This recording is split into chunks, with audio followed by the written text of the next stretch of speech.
Javier Betancourt. I'm Executive Director of the Citizens Independent Transportation Trust, or CITT. On behalf of our entire team, it is my pleasure to welcome you to today's panel, Cities, Mobility, and a Vision for a Better America. The CITT oversees and safeguards the People's Transportation Plan and the halfpenny transportation surtax, something you all voted for 22 years ago. And that halfpenny surtax ensures that the billions invested by our residents go towards meaningful mobility improvements, better transit service, safer streets, and a transportation future that truly serves our community. At its core, our mission is about accountability, transparency, and elevating the conversation about how smart transportation decisions can strengthen the fabric of our cities. That is precisely why we are proud to sponsor this panel. The authors joining us today, leaders in planning, design, transportation safety, and urbanism, are helping shape the national dialogue about how cities can work better for everyone. Their books challenge assumptions, advocate for people-centered streets, and push us toward solutions rooted in equity, safety, and sound urban design. These ideas are critical to Miami-Dade as we continue to grow, evolve, and reimagine mobility for the next generation. I also want to extend our sincere thanks to the Miami Book Fair, Miami-Dade College. The Book Fair has been a cultural cornerstone in this community for decades, bringing world-class writers and ideas to Miami and creating a space where civic dialogue and creativity thrive. We are grateful for their partnership and for allowing us to help curate this timely conversation. We're also grateful to the college for lending us two of their very impressive leaders, Miguel Murphy and Harry Hoffman, who are here with us today to serve as CITT board members. And Member Murphy wanted me to give a shout out to many of the college students and scholars who are here with us today as well. So, round of applause for Miami-Dade College. It is now my pleasure to introduce our panel moderator and someone I'm honored to call a friend, Victor Dover, one of three Miamians on this panel, along with Chuck Bohl and Juan Muyerat. Victor is not only one of the nation's most respected urban designers and a longtime champion of walkable, livable communities, he is also the co-author of the landmark book, Street Design, The Secret to Great Cities and Towns, which was recently updated and its second edition is about to be released. And the new book, The Art of the New Urbanism, Volume 2, which will be released in the spring. So keep an eye out for those. His work has shaped neighborhoods across the country, and his insights on how the built environment influences mobility, safety, and quality of life make him the perfect guide for today's discussion. And I'll leave it to Victor to introduce our distinguished authors. So please join me in welcoming Victor Dover and our distinguished panel of authors. And after the panel, please take a few minutes to review some of the materials that my team has handed out to learn more about us, how you might get involved, either as a CITT board member. And by the way, I should also give a shout out to Paul Schwepp, one of our other board members is here as well. If you have questions about what it's like to be a CITT board member, talk to either of these gentlemen. They can give you the rundown. You might also be interested in being a CITT ambassador if you ride transit on a regular basis, or on watching our podcast, Mobility Matters, to see more discussions like the one you're about to enjoy today. With that, I'm going to go ahead and hand it over to Victor. Victor. Let's talk about our built, designed environment. So welcome to our session on cities, mobility, and a better vision. As Javier said, I'm Victor Dover. I'm a town planner and urban designer. Our firm is Dover Coleman Partners. I think that means we have about the best job in the whole wide world, which is, like my buddy Juan, traveling with our team all over the place to help communities decide what they want to be when they grow up. So today you'll hear from me and from Angie Schmidt on the end, and from Wes Marshall, Juan Muyerat, and Chuck Bohl about books that may change the way you think about the places you inhabit and how you move around in them and how they came to be built the way they are and how we might improve them. So I'll introduce them all in a speed introduction. Angie Schmidt is one of the country's best-known writers and experts on the topic of sustainable transportation. She's the founder and principal of a firm called 3MPH, get it, 3 miles per hour planning and consulting, in Cleveland, focused on pedestrian safety. Angie asks simply, whose streets are these anyway? And will tell us about her book called Right of Way, Race, Class, and the Silent Epidemic of Pedestrian Deaths in America. Next, remember the story about the little boy who pointed out that the emperor's new clothes were a hoax? Well, you need to know about Wes Marshall. Professor Wes Marshall, PhD, holds a joint appointment in civil engineering and urban planning at the University of Colorado, Denver. He serves as director of both what CU calls their Human-Centered Transportation Program and the university's Transportation Research Center. Wes is a licensed professional engineer. his book, Killed by a Traffic Engineer, has shaken up his profession just like that little boy shook things up in the fable about the emperor's new clothes. Today, Wes brings us some fundamental understandings that I think have yet to sink in with many of the mid-level decision makers in our own local transportation bureaucracies, also known as transpocracies, here in South Florida. But once you see them, you cannot unsee them. Planner Juan Mullarat is founder and principal of Pluserbia. It's an amazing planning and urban design firm based right here in Miami. He's designed buildings and neighborhoods and cities on 5 continents. Juan grew up in Barcelona, so that city was teaching him his first lessons about city life. Now, Juan also contributed beautiful drawings to the book Chuck Bowl here will introduce next. Chuck's going to show that afterward, but you get to appear in both books. Juan's first book is called The Urban Calendar, 365 Days That Shaped the Urban World, and he'll tell you all about it. And then last will be Professor Charles Chuck Bowl, another PhD, who holds the Tony Goldman Endowed Chair in Real Estate Development and Urbanism at the University of Miami School of Architecture, where he runs the master's degree program in this subject where we both teach. In addition to The Art of the New Urbanism, Volume 1, which he'll speak about, and its soon-to-be released Volume 2, Chuck has written some indispensable books about cities and their form, including one called Placemaking, Developing Town Centers, Main Streets, and Urban Villages. It's considered the leading textbook on the subject. And the history book, CITT, Hegemon, and the Metropolis, Modern Civic Art and International Exchanges. We also have in the audience James Doherty, planner, designer, and director of design at our firm, Dover Cole, who co-wrote The Art of the New Urbanism with Chuck. And Marise Chael, architect, who contributed some images seen in both volumes. And Lee Dover, graphic designer, who laid out the book. Are you ready to hear from Angie? Yes. All right. Let's give a warm Miami welcome to Angie Schmidt. Hi. And I'm just going to jump ahead. Hi. Thanks for having me. My name's Angie, and I wrote a book called Right Away. It was published about 5 years ago, right during the pandemic, and I've been traveling around the country, and I've traveled abroad a little bit too, speaking about this for about 5 years. And I call the topic of my book the pedestrian safety crisis, which is a term that I sort of made up, but that has become even more pressing since it was published. We're seeing kind of a reversal in the U.S. For years and decades, we were kind of making progress on traffic safety.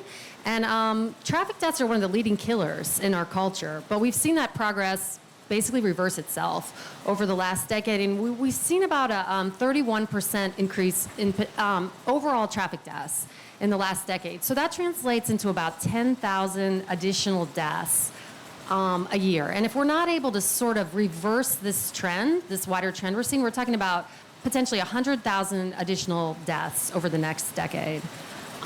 So this is being driven in large part by vulnerable road users getting killed more. So my book focuses on pedestrians, but we're seeing a similar trend with cyclists as well. We're having about almost 7,500 pedestrian deaths a year. So to put that in perspective, it's about twice as many people who are killed in fires in the United States every year. So, think about in all of our communities, we have whole fire departments that are dedicated to sort of neutralizing that threat, but this has barely been seen sort of as a social issue. And so that's what the point I was trying to raise a little bit with the book.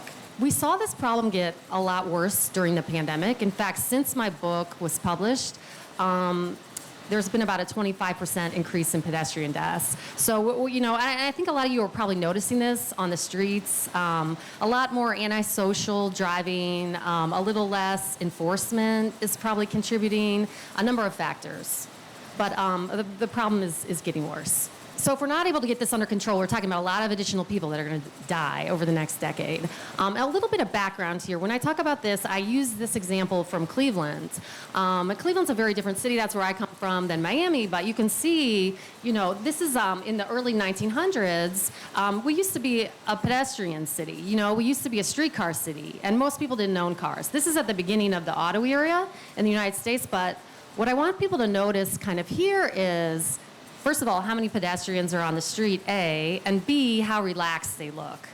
So, but all that changed in a short period in this era in our country. So this is a different street, but it's also a downtown street in Cleveland, just about 20 years later. And you can see how the conception of what streets were for was transformed over a short period. In this period, there weren't even crosswalks.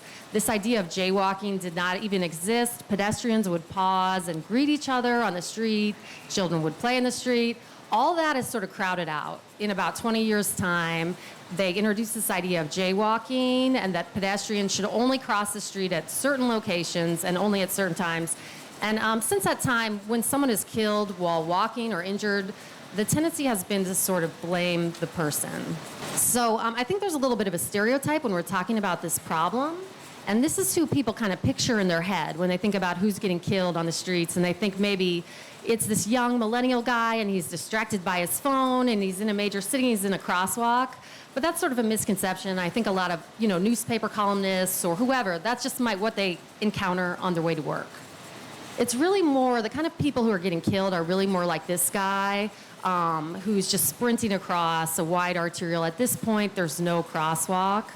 And I'm making some assumptions about him, but probably a lower income guy, because a lot of people wouldn't put themselves in this position if they had a lot of options voluntarily. So this is a problem like we see with a lot of other public health issues where socioeconomic factors really play into people's risk. So this comes up in my subtitle, but we know that there are disparities related to race. So black people are disproportionately killed this way, and very high risk for Native folks as well. And I'm going to talk a little bit about why that is. But pretty much anyone who's a little bit outside of the male, working age, commuter, high income is more vulnerable to being hit and killed this way. Another group I just want to mention real quickly is older folks at increased risk. And the CDC predicted that as long as 10 years ago that pedestrian deaths would rise just because of the aging of the U.S. population.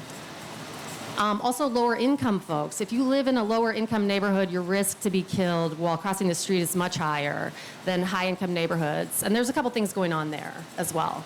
So this also shows, so there's a demographic aspect to this problem, and as well there's a geographic problem. And this shows the most dangerous states in the U.S. Does anyone want to just call out with a pattern? Yes, the South is the most dangerous part of the country. And that's because the South develops later than Cleveland. If you think about Cleveland, we had a streetcar era, we had a big population. That was when our boom in our population was happening. So our streets were built around pedestrians. And we have that legacy in our built environment. But that's not true at all in Florida, right? Or in Arizona. The population boom comes after 1940 in the highway era. So your communities are spread out and your streets are very wide, and that's a legacy of that. Florida was for years the most dangerous by far place to walk. And it is a little bit of, tiny bit of good news that you guys dropped to number 2 now. Yes, and it used to be this group, Smart Growth America, would do the list of the 20 most dangerous places. The top 10, 8 out of 10 would be in Florida. So it's a big problem here, you guys are probably aware. So that contributes to the problem too. More people are dying because more people are living in exactly the places that are most dangerous.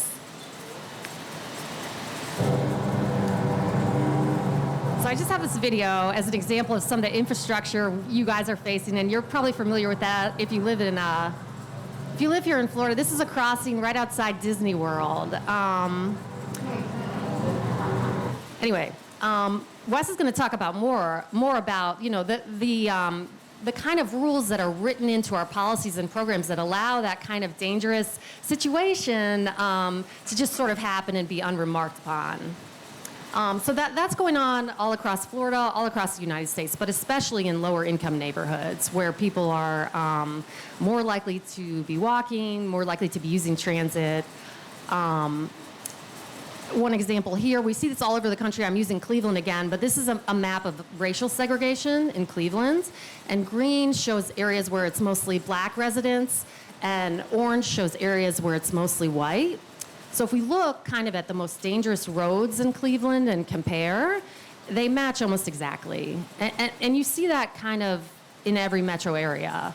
Another, what's going on is we have some infrastructure inequality, right?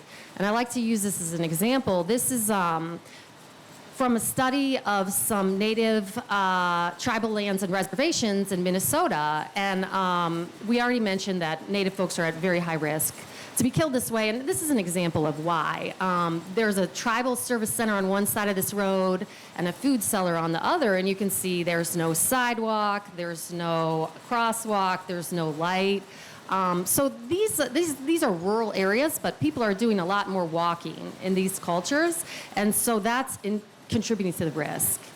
And one thing these researchers found was that even though people living inside these tribal areas, they understood this was a big problem, the message sort of wasn't getting through to the decision makers at the DOT. They were sort of saying, well, it's the fault of drunk walking instead of this kind of equipment or lack of facility. So my point here that I'm trying to make is just that a lot of times there's not enough respect for local knowledge on the part of the decision makers, and they can be a little bit dismissive about these problems and less effective. So finally, I'm gonna start breezing through this, but we have this other trend that's happening in the US where the kind of cars we're driving have really changed. If we go back to the last 10 years ago, most people were driving sedans, or most new cars being sold were sedans. That's totally changed now. Sedans are kind of dying out in the US. Cars have gotten bigger, right? So you can see I'm using myself for scale here, but if I'm kind of standing in front of a Honda Civic, this is more like the typical car in the 1990s. You see, if I was struck, I'd be hit in the legs, which is not a good thing to happen, right? But is much less likely to be fatal than if I'm hit sort of in the abdomen where my internal organs live. So there's a lot of research showing, and the Federal Highway Administration has published it, that people are much more likely to be killed if they're struck by an SUV or a large pickup than if they're struck by a small car. So that has contributed to the risk as well. And I always use this in all my presentations. This is a photo of my son when he was 4 years old in front of a lifted F-250. So pickup trucks have gotten really enormous. There's big visibility problems that come up with that too. So that's sort of what we're dealing with out on the roads today. Some of the best-selling vehicles in the United States now have forward blind zones that are 8 feet or more. So that's a problem that's gotten worse and is contributing. This is an experiment where they tried to see how many children they could place in front of, again, some of these best-selling vehicles while they were still invisible to the driver. And they basically ran out of children whose parents would volunteer. Okay, so I'm going to pass it over to our next panelist. But I like solutions that are kind of like this. You know, this is just a pedestrian refuge island. We don't have to, it's not rocket science. We don't sort of have to reinvent the wheel. We have a lot of tools. By the way, this is recommended by the Federal Highway Administration. They're not very expensive to install. They're not very, generally not very controversial either. So I don't think that we sort of lack the tools or even the money to resolve this problem. It's more sort of a lack of concern to the problem altogether. And I think some of the other panelists are gonna help explain sort of that dynamic a little bit more. Let's thank Angie Schmidt. I'm Wes Marshall, and I have a few slides to get through, so I'm going to get right into things. And I think it helps to start a little bit with an origin story. So I grew up in Watertown, Massachusetts. This was a town founded a couple hundred years before traffic engineers ever existed. And like to me, this was the big road near my house. You know, just 2 lanes of traffic, not much going on. Turn the other way, this was the big intersection. But we still avoided these big intersections, mostly went on streets like this to walk or bike. It's only 24 feet curb to curb. It felt much slower, much easier to walk and bike on. So this is not me and my friends, but we also felt like we could walk or bike all over town as kids. As we got older, we could jump on the bus, get to Fenway Park, get to Harvard Square, and from there I could get pretty much anywhere. I then went to UVA. I know, Victor, you went to Virginia Tech, but we can still be friends. They spent the entirety of my 4 years widening Route 29 through the city. And we were pretty insulated from that as students, but one thing I did notice is that when they were done, at the end of my 4 years, there was more traffic on it than before. Congestion was worse than even when it started. I then went back to the Boston area, and I started like in a site engineering type firm, and what sort of most frustrated the most, like you only take one transportation engineering course as a student, as a civil engineering student, and they throw all these books on your desk, and you have to sort of use these to figure out how to do stuff. But nowhere in these books could I figure out how to design streets like this one, or some of the best streets in and around Boston. And that's what sort of most frustrated me the most about my time then, is that the stuff we were doing was great, but it was never as good as the stuff I saw in and around me. Like streets like this is Acorn Street in Beacon Hill neighborhood of Boston, 8 feet curb to curb. At the time, you had to just allow 2 cows to pass each other. Some of the most expensive real estate in the country, but you cannot build that today. But then I moved to Connecticut, and this was the first time I lived on a street. This was my street I lived on, where I could not leave my house without being in a car. No sidewalks, no bike facilities, parking lots as big as the eye could see, as far as the eye could see. And this is a road befit for a state DOT, which is right down the street. This is the Connecticut DOT, and you see that lovely crosswalk that leads you to here. And this was probably the most dangerous road in the state of Connecticut. Similar things could be said about where I am now. I'm in Denver now. This is the Colorado DOT. This is only a 10, 15-minute walk from my office. And Federal Boulevard, where they're on, is probably the most dangerous road in the state of Colorado. You don't have to go far. You can see multiple deaths in, like, right out the front door of the state DOT. And if you look at the high injury network, like, Federal Boulevard is the worst of the worst. And the funny thing is, like, when I'm doing my books, is you start understanding that these are the streets that we're putting all of our knowledge into, all of the engineering knowledge that we've accumulated since this profession began 100 years ago. All of the safety science that we have are going into our most dangerous streets, the streets that are killing people. And to sum this part up, this was the lady in the middle. She graduated from my university 41 years ago. She became the international president of the big International Transportation Engineering Society. Her professor was back in town for a day, and I was questioning him, how did you teach your students how to design streets? And what he told me was that he taught so that 9 out of 10 drunken orangutans could survive driving on it. And that is exactly what we built. We built streets that look like they could be a game in Mario Kart. And these are streets that aren't great for pedestrians and cyclists. These are the kind of streets that Angie was showing you that are deadly to them. And I gave a presentation at CITT not too long ago, and I don't feel bad telling you their Wi-Fi password now, but it's hard to imagine that this is true. And you see streets like the ones I'm showing you, at best, I would say we're safety third. Now, taking a step back and kind of looking at more fundamentals, not all of you have gone to like an engineering road safety conference, but every time I go, I always see an engineer present a slide like this that shows road fatalities starting in like the 1900s up through now.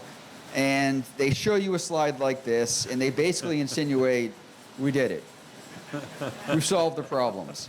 Now, one of the things I would say is I think we're measuring the wrong thing. The way we measure safety, like we want what we call exposure to make it more apples to apples, and they measure it per how much we drive. So when you compare these two places, let's say they both have the same number of fatalities, and then you add up how much people drive in those places, the one with more driving seems doubly safe compared to the one with less driving.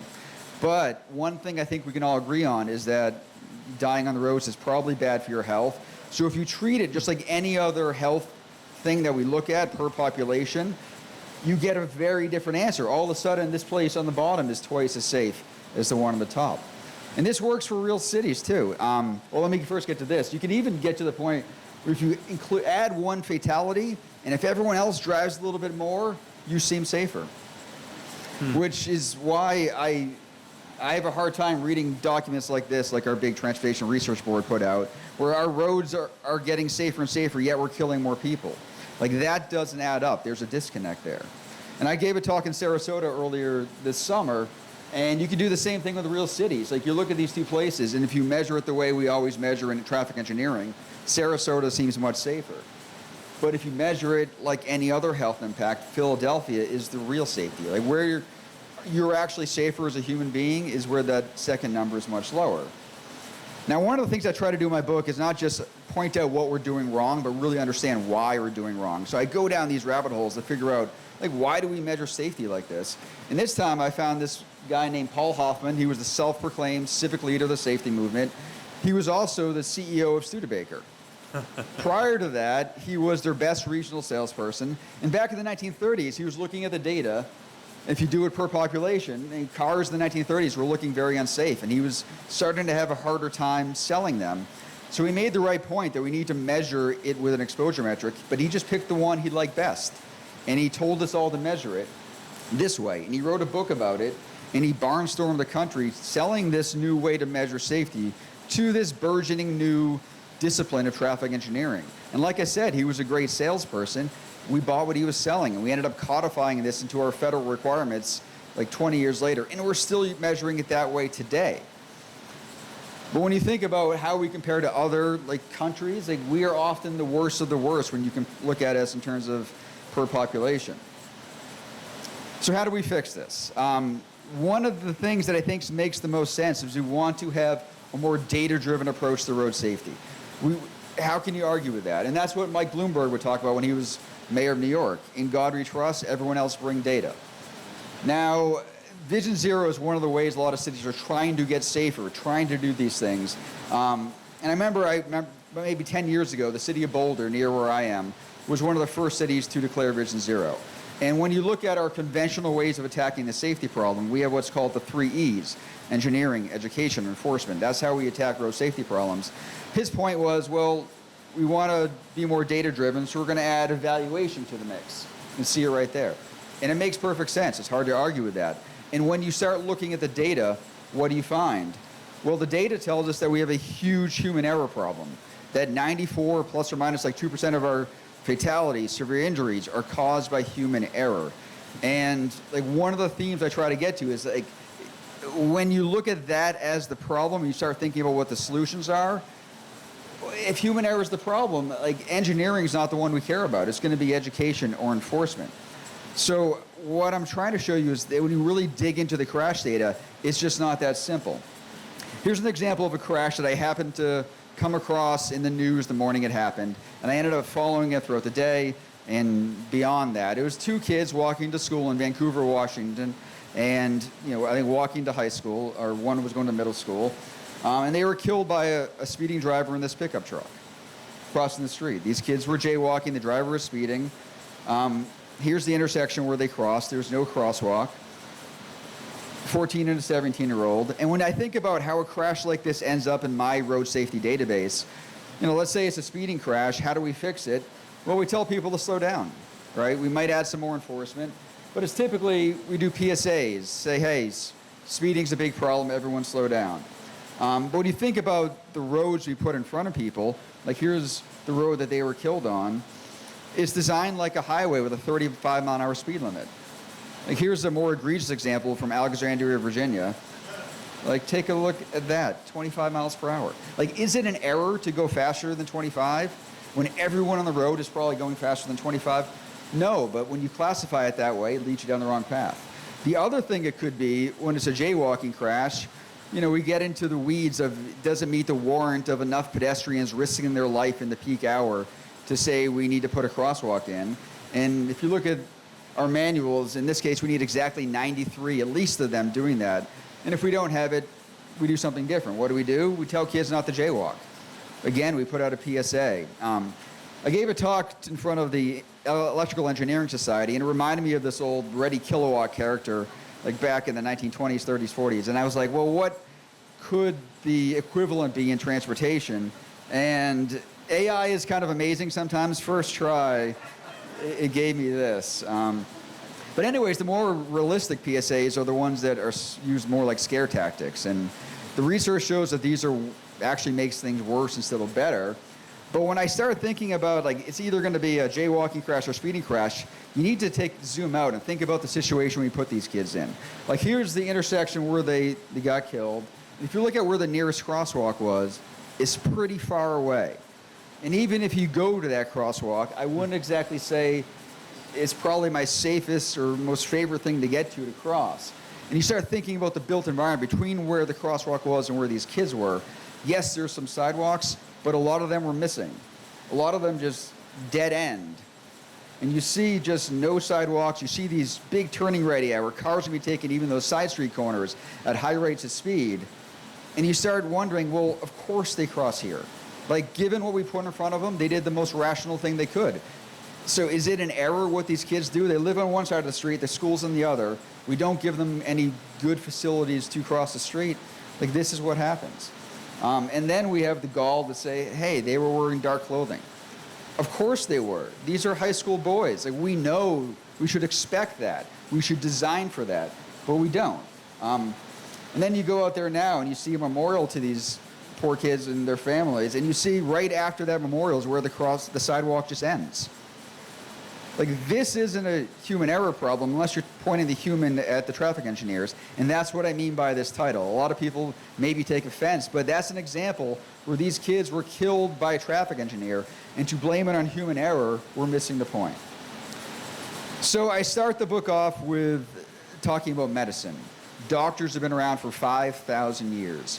For the first 1,000, you could argue that they killed more people than they saved, and it kept going. I mean, but it's an empirical science, right? The idea is to get better, to learn from our mistakes. I mean, that's sort of the problem with traffic engineering is now. I mean, not everybody's going to listen, but we try. And traffic engineering is at a point where we don't even know we have a problem because we're putting the onus on the users. We're putting on human error. And my point is to turn the focus back on me, who is a traffic engineer, to say, well, we can do better. And that's where I want us to lead to. So thank you very much. I'm an urban planner, and I can tell you that a few years ago I was at a party, and I met someone, and they asked me, so what do you do? I said, I'm a planner. And he said, oh, well, wonderful. My sister's getting married. She just hired one. So it's been always an effort to explain what we do, why we do it, and how we do it. So partly that's why I wrote this book. In order to begin to give people a glimpse of how cities are built and what moments make them special.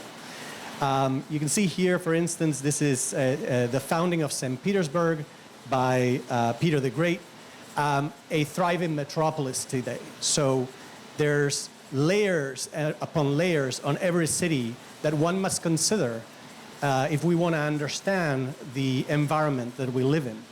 So while roads, for instance, are extremely important and we live with them every day, and I hope that everybody drives very safely tonight, I want you to consider why they are the way they are, and that's partly the reason why these books are so important, because they give you insight on the decisions that were made in order to make them the way they are. And sometimes they're awful, and sometimes they're great, and they're not just big decisions. Sometimes it's, I don't know, how many of you have wondered what had happened 100 years ago at the spot where you kissed your first girlfriend? I mean, things happen, memories are created in places where, you know, it might seem like no place at all or middle of nowhere America, but things have evolved into what environments we live today. So cities are memories. Cities are built on hopes, dreams, and sometimes awful decisions. And they are taking us little by little, a lot of effort to evolve them into something that we can be proud of and that we can call home. The problem that we typically find is that all these things seem disconnected. And sometimes they are connected, so believe it or not, both of these pictures is an actually working network. It's just a matter of how you visualize it and how you start connecting each of those points of access. So urban planning is very much like that. Transportation has a lot to do with land use. The way that we lay out our cities has a lot to do with how our social structures are created. And again, it's so difficult to really understand how those layers are interconnected and what layers are, you know, placed on top of each other, that I thought, why not provide a way, some insight, I guess 365 windows into interesting facts that may, if only one gives you some curiosity to dive into it a little deeper and learn something new, I will have done my job. I'll be happy. I'm showing you a picture here. As you can see, the book is organized on a day-by-day basis. I don't want to tell you what you need to do while you read the book. A lot of people do it in the morning while they're having breakfast.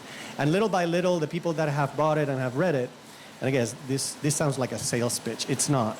But I can tell you that from experience, and you know, my wife is the one that tells me almost every morning how some of those dates are connected to the month before or, you know, a few days before.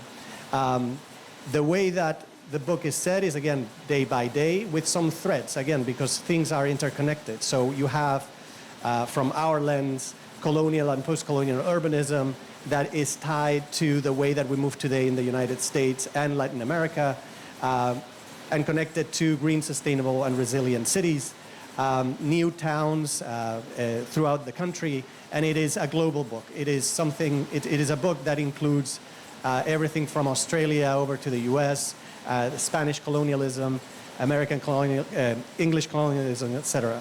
So to just give you a couple of examples, on June 25th, 2012, the UNESCO designated Çatalhöyük, for those of you that don't know, 7,000 years before the Common Era, one of the first civilizations, or one of the first cities that was put together.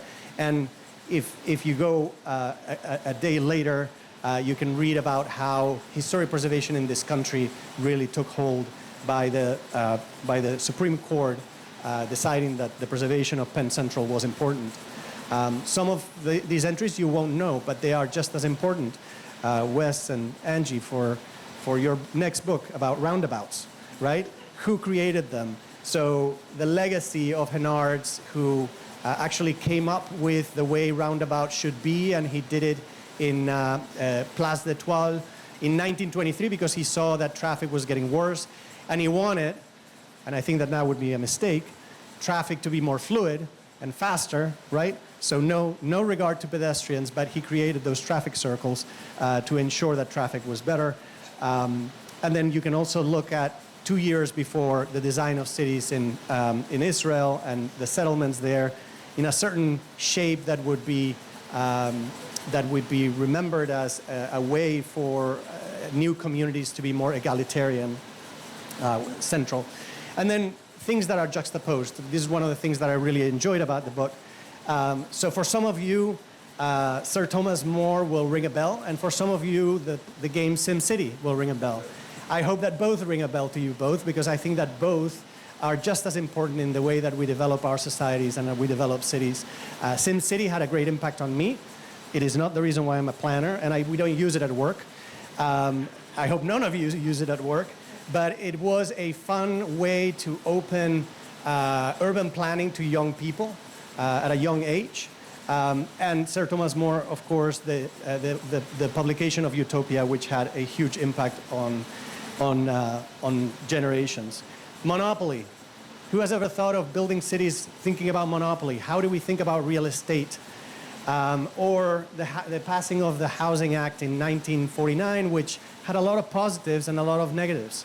So slum clearance, as well as providing homes for Americans returning from Europe. And then finally, one which was really dear to my heart, because I really love the book, and for you, those of you that might not know, The City of God by St. Augustine is one of the seminal books in the 300s that was written comparing the city of God to the city of man. In actual fact, in my opinion, one of the earliest NIMBYist books ever written. So where people should live, whether it is with morality and ethics, or where man lives, which everything is terribly pragmatic and evil. So anyway, 365 easy, digestible reads. It should not take you very long, because at the end of the day, I hope that you guys can learn, if you get a chance to read it, how we shape our cities is the way that we shape ourselves. And so we need to really take pride on how we do it. And in the spirit of Miami, 3 minutes a day, una colada, as we say here, or un cortadito, should get you going. Well, especially the cortadito will get you going. I hope my book doesn't put you to sleep, but at least this will counteract it. So thank you very much. Chuck? Good news is I only have 12 slides. The questionable news is I do a PhD and a 3-hour lecture course every Friday. I thought, I've done presentations on the book a number of times, including shorter ones, 5 minutes. So I thought about what to say for the Miami Book Fair, and it really does relate to the genesis of the book. I feel really strongly about the importance, the enduring importance of books to transmit ideas, and to really change the course of people's lives. And this is a collection of work between 1980 and 2010, a 30-year time period, that we put an exhibition on in 2012. And then it was set aside for a while. We tried to get it published. Always intended to publish a book at the time. And when it was kind of opened up again, the works, I think Victor was the one who remarked, this is like a treasure trove that captures this time period unlike anything else that's been published. And it really must be published. We also had the audacity to call it Volume 1 and assume that, well, we'll just publish another one after this on the next time period. And I'll fill the punchline in for that at the end. It was 2012 was the 20th anniversary of the Congress for the New Urbanism, so anniversaries are a great time to kind of put things in perspective, and that was part of what was happening with this. We ended up with 266 works by over 100 different artists in the book, and it's the authors. We've donated all the royalties, the authors' royalties, to the Congress for the New Urbanism, really recognizing the collective work for the movement. So we're kind of shameless promoters and hucksters for the book, but all the money goes to the Congress for New Urbanism. We actually don't want you to buy one. We want you to buy a truckload of them and pass them out to all your friends. There's a whole variety of work in the book, so plans, renderings of buildings, streetscapes, gathering places, studies of precedents, photographs of built projects, a lot of work related to streets and public spaces. The streets are such an essential part of the public realm. Probably 60% of the works in this book have great streets in them. Victor's piece starts off the book, the foreword, visualizing change. Victor, very well-known designer, very well-known speaker, also happens to be a pretty damn good writer. Is your new book here today? It's soon to be released. So Okay, the second version of the street design book, but... if we have time, I'll tee it up.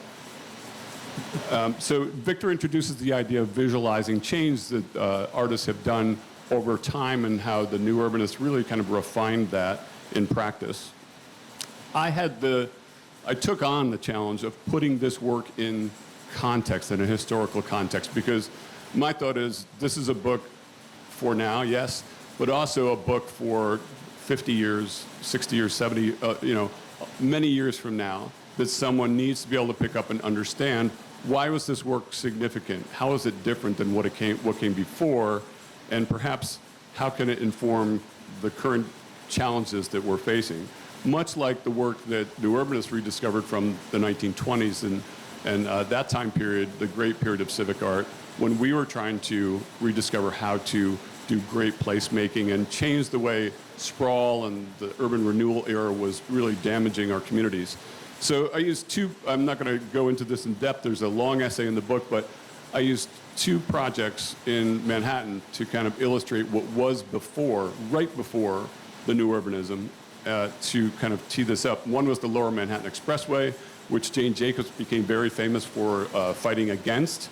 This is actually the cover of the pamphlet. This is an artist rendering, and this was actually, we believe it was to promote the Lower Manhattan Expressway, showing how it would run through all of your favorite neighborhoods, from Greenwich Village to Soho and Little Italy, and cause mass destruction.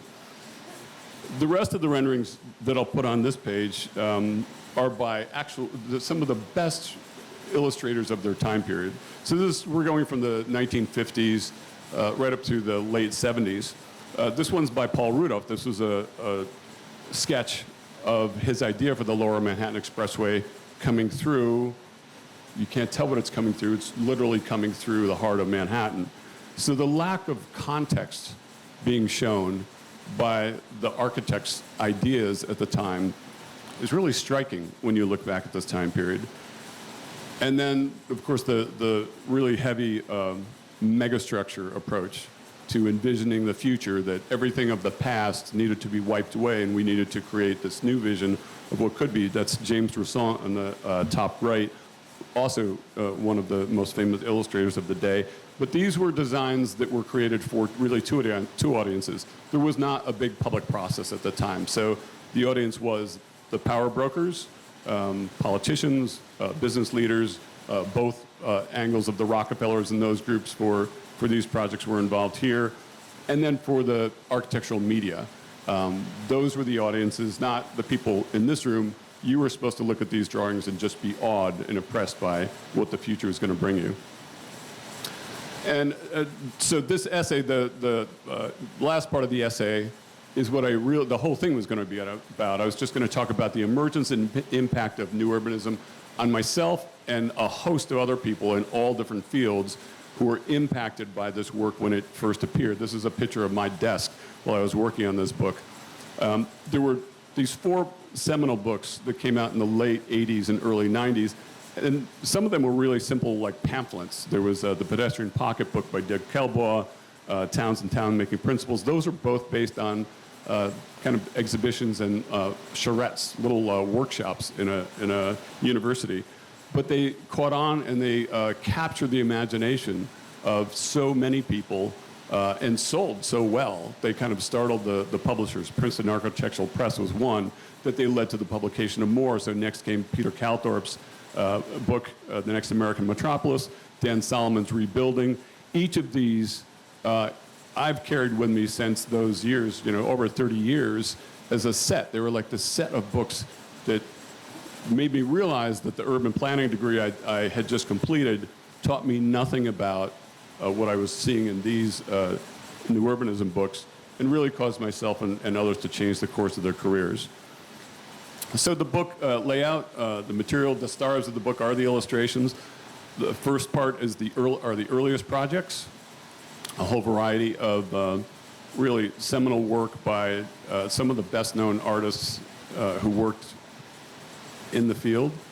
Second, we call it The Movement Reaches Maturity. This is the biggest, by far, section of the book. And you can see here some of the dramatic variety of work that was produced from that fantastic Panonique work in the middle, and then at all different scales and different contexts, showing renderings, showing aerials. The final section of the gallery was dedicated to the rural to urban transect. This is a very powerful, and still is, idea that came out originally from Dwayne Platter-Zeeberg that then became adopted and used for not only the analysis of communities, what makes a community more or less urban, and what are the elements that contribute to the concept of a village, or a small urban neighborhood, or a downtown, or a preserved landscape. Those ideas were incorporated into the work of many firms. And then this piece was an interview with James. And this is a really important piece where James takes you into the work of the artist and the role of the illustrator really at the center of the design process, surrounded by the community, listening to all different challenging, conflicting ideas, inspirations, and then putting them to paper to visually communicate those ideas back to the public. Not to bury them in a code full of numbers and words, but to visualize what the community could then decide on for their future. So the art of the new urbanism, I thought this was a great image just to end on, and to quote Elizabeth Platter-Zeeberg, my dean when I came to the university, who I'm sure a lot of people here know. And Liz commented on how important the illustrations were, like these illustrations, not just the diagrams and the plans, but the beautiful renderings. And she said, the illustrations are so important because people can't visualize it all. The kind of charm and hope that those drawings represent are such an important part of what we do. The beautiful illustrations, the idea that the architecture might be great, the street will be appealing, the sidewalk will be wide, there will be trees, you can take your child by the hand or walk a dog on your way somewhere. That's what tugs at people's hearts. It's these artistic works that most often stay with people as visions of what great neighborhoods could be. So that's a glimpse of the book. We got some nice accolades. This book, we raced to finish at this time last year. We were writing our essays over the holidays. It came out at the Congress for the New Urbanism's 33rd conference in Providence in June. It was released. We had a nice send-off there. And then in September, it must have done pretty good because we signed a contract with Wiley for the second volume. And we've had, 1,200 works were collected. We had a jury already review the works. This is well on its way. This will come out for the next Congress, which will be May. a little earlier in May. We hope that you're interested. Remember, if you do buy a copy, it goes to a good cause. Thank you.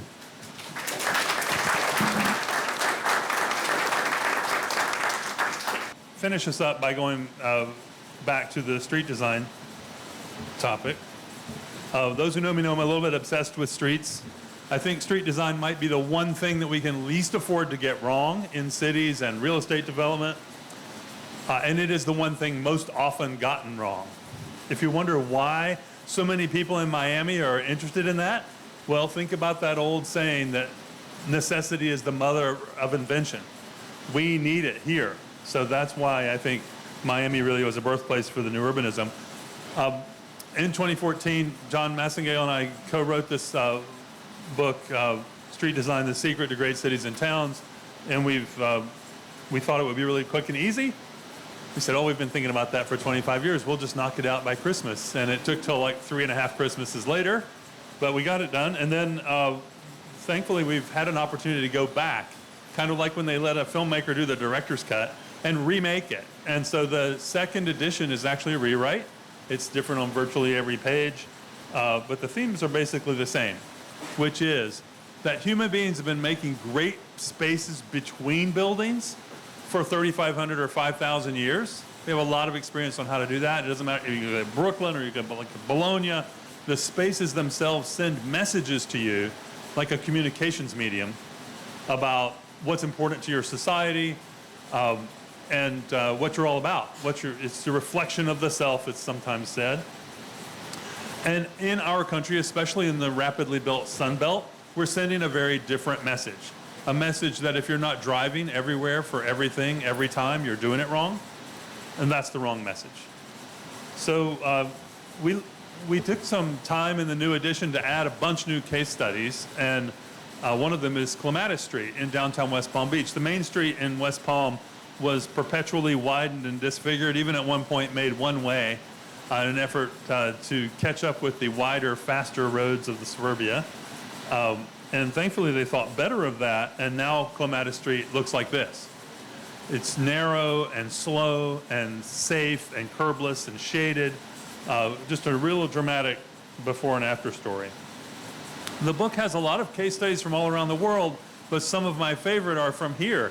Like the street that the Miami Herald and Palm Beach Post found through a big competition to be South Florida's favorite block, Espanola Way in Miami Beach.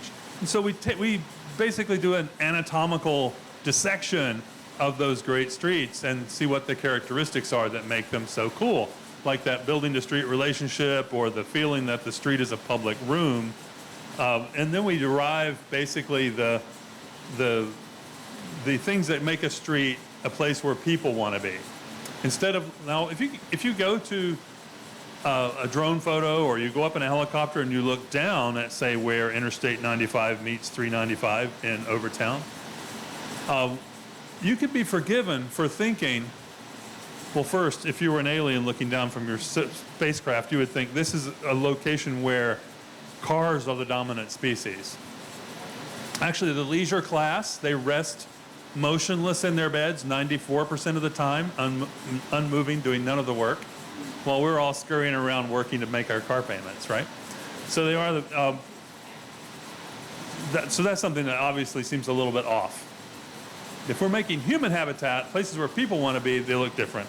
And there's a few things I'll just highlight. One is the street has a shape. It does feel like a room. That's that kind of sense of spatial enclosure. The streets are comfortable in all the seasons, depending on where you are, whether you're in the sticky subtropics or in the frozen north, which we consider to be everything north of Fort Lauderdale. The streets that where people want to be are connected to the rest of the city in a meaningful way. Very importantly, the streets where people want to be are safe. You don't worry about your own safety and well-being in that place because you're not afraid of getting run over by a fast-moving car. Hope that Angie and Wes made that point. And you're also not afraid of getting mugged. You know that there are what Jane Jacobs called eyes on the street that are helping keep you safe. And then last, and this is most elusive, the streets where people want to be are memorable, because that's the place where, in whatever form, human creativity is on display, and we can have a great time people watching and seeing the things that human beings make. And that might be architecture, or it might be signs, or landscape, or color, or art, unofficial or official. It varies from place to place.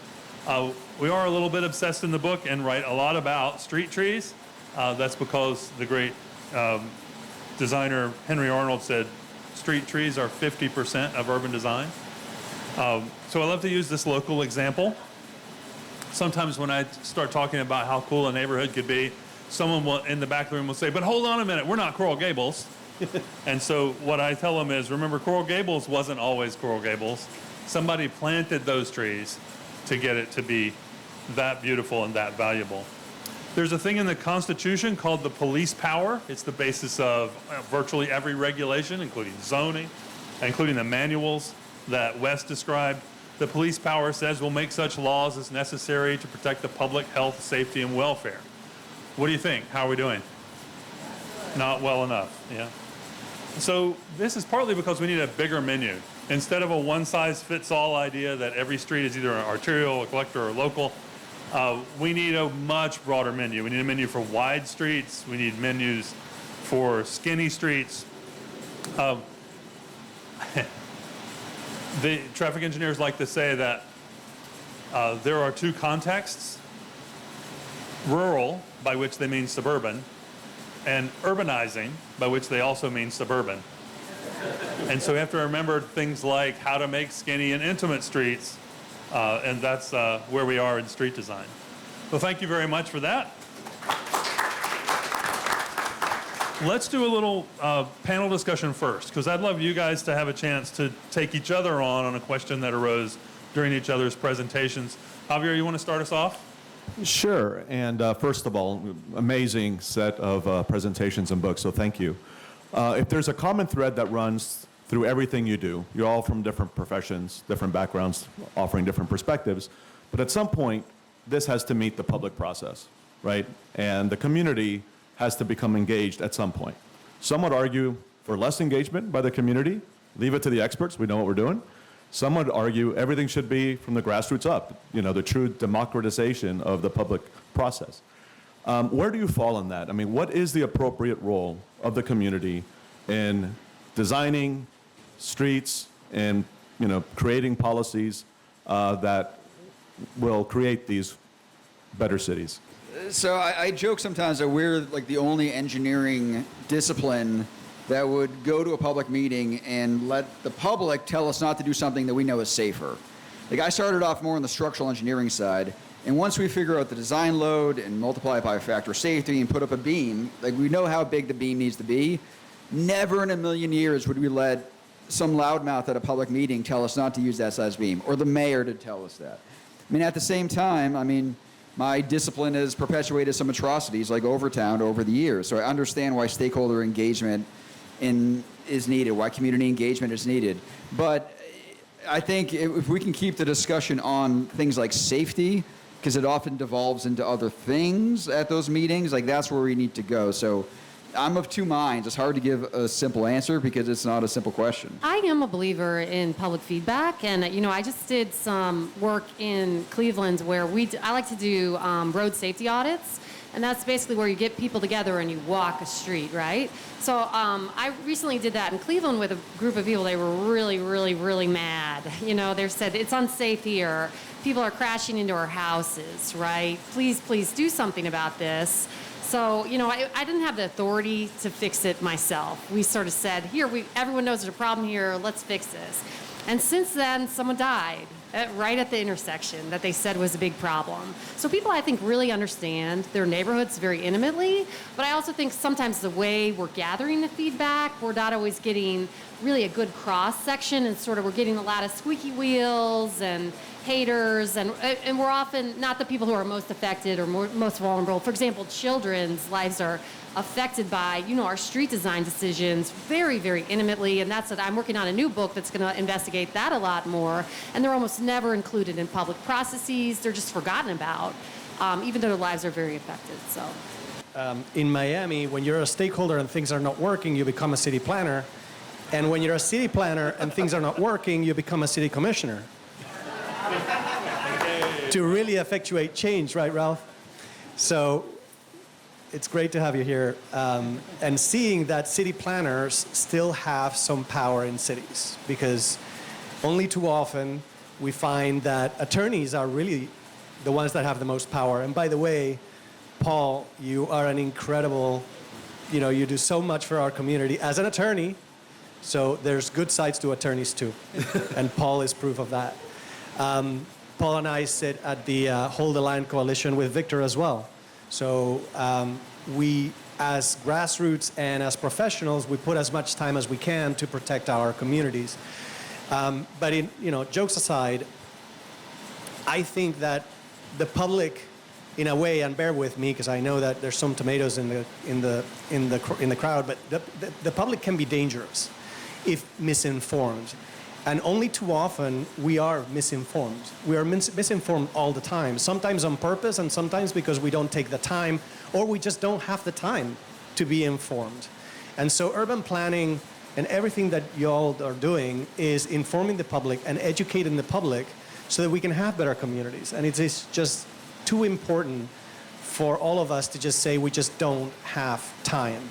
And it is true, and I don't have time. But little by little, if we can just get involved and put some time pro bono, as some of us do, I think that we can have better communities. So I would encourage everybody to stay as involved as possible because cities are constantly changing. And you blink. I mean, look at Miami. I don't know how long you guys have been in Miami, but I blinked and suddenly I'm in a different Miami. So stay involved because it matters. I think there's an abundance of reasons why the public is both anti-development and suspect of anyone who's come to save them. And there's just look at the presentations, right, with Wes, and a lot of us show what's wrong. The challenge is once we identify what's wrong and what we don't want, we need help articulating what we do want. And I think that's where the visualization comes in, and an element of trust that there are professionals, there are people with skills that can help us articulate what we do want and to have that dialogue. Well, I agree with what the others have said about the importance of public engagement and participation. I couldn't agree more. I spent my whole life running those kinds of processes, and we've learned a lot from it. We always get about the same number of ideas from a gathering of 20 people that we will get from a gathering of 200 people. But if you have 200 people involved, first, you have all the nuances and subtleties between those, among those ideas, because you hear it from different perspectives in different ways. And then with the larger group of people involved, you potentially, should there be consensus, doesn't always happen, but should consensus emerge, it means you got a couple hundred co-authors who helped work that idea up. People who will come back to the meeting later on and say, I was there. We sometimes pass out keypad polling devices or use smartphones to do polls with audiences, and we'll ask them questions, and then we'll remind them, if we did that in a room like this one with a live audience, we'll remind them that that's a self-selected group of people who got wind of our advertising and not necessarily representative, like a scientifically valid, statistically valid sample of the entire electorate. We'll remind them of that. But we'll ask them to think about who's not in the room and how they would answer the same question, how they would get them to come to the room next time, or how we can take the room to them. Now, that same group is representative of the people who are likely to show up at the end of a planning process at the city commission hearing to approve the idea or not. So that does also make it pretty important to get them as informed as you possibly can. I think there is one line, though, that we should be careful not to cross. I don't think, and I'm saying this from my friends in Coral Gables, I don't think safety within the streets should be put up for a vote because it is very clear that the public, with all the misinformation, will routinely choose badly when it comes to safety. The Gables adopted a rule that people like Roberta's neighbors on South Alhambra Circle had to vote on whether they wanted bike lanes on the street. What that meant was, it took made the decision easier for the city, I suppose. But what it also meant was that as someone who uses that street all the time on my bike, my safety was considered less important than the people who live there. So, or what about the students who go back and forth across there, or the people who are working to clean those homes or work in those hotel rooms? That group isn't in the room and isn't getting to vote. So this is I think we really should be smarter than that when it comes to safety, not putting it up for a vote. Anybody want to chat? I want to ask a question to one of your co-panelists before we turn to the audience. I was thinking about Wes and Angie's books, and I thought, I kind of hope your books are obsolete in a while. It's just that your problems are solved, but I know they're not going to be. So I know that this battle is just going to go on and on because we've been fighting it for so many decades now. So fight the good fight. Do another round. That's part of why we wrote the book, and I do think that both of our books, and there's been more recognition that this is a big problem. It really was starting to sort of sink in a little bit at the federal level until pretty recently, and we've also had some victories, locally. And I do think events like this are important. I've traveled around a ton speaking about this. So what you guys think, and the fact that you're engaging with this, really is kind of powerful. So, we do have a long way to go, and unfortunately with my book, the problem's only gotten way worse in the last few years, but, I am hopeful, especially with some of the new technologies coming online for vehicle safety, that we will start to see some real progress, and we are starting to see real progress in a few leading cities already. One of the examples I always talk about is Hoboken, New Jersey, where they've achieved Vision Zero. And they're getting close to it in Jersey City, right nearby as well. That's a big city, almost as big as Cincinnati. They're getting to the point in Oslo, Norway, where they have 0 traffic deaths a year. So people are sort of figuring it out, but it's happening very unevenly in the United States. Thank you all for being here.